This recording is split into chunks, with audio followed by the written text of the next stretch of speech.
আসসালামু আলাইকুম।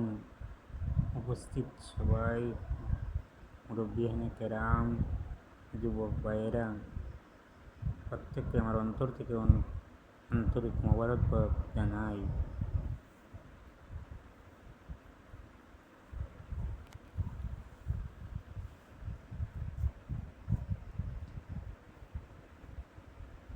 আল্লাহ রাব্বুল আলামিন আমাদেরকে দুনিয়াতে পাঠিয়েছেন তাহার ইবাদত বন্দেগী করার জন্য।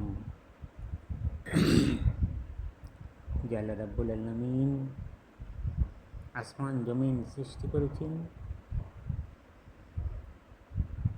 গ্রহ নক্ষত্র সৃষ্টি করেছেন,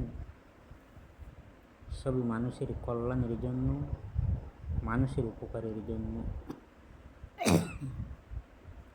যদি এই নবী মোহাম্মদ সাল্লাল্লাহু আলাইহি সাল্লাম দুনিয়ার জমিনে না আসতেন, তাহলে কোনো কুল কায়নাত কিছুই আল্লাহ তাআলা বানাইতেন না। এই নবী এসেছেন আল্লাহ তাআলার বাণী নিয়ে, গোটা মানব জাতিকে আল্লাহ তাআলার বাণীগুলি পৌঁছে দেওয়ার জন্য তিনি এসেছেন।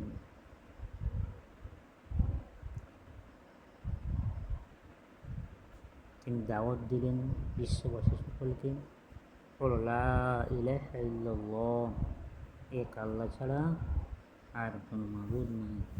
তোমরা এক আল্লাহ তাআলার আনুগত্য করো। তিনি বাড়ি বাড়ি ঘুরে রাতের অন্ধকারে ইসলামের দাওয়াতগুলো দিতেন।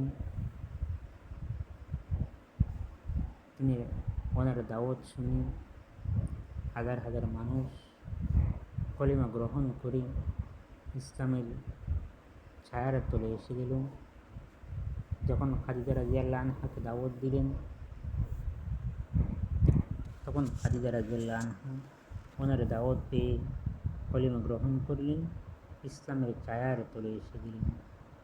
যখন খাদিজা রাদিয়াল্লাহু আনহা ইসলাম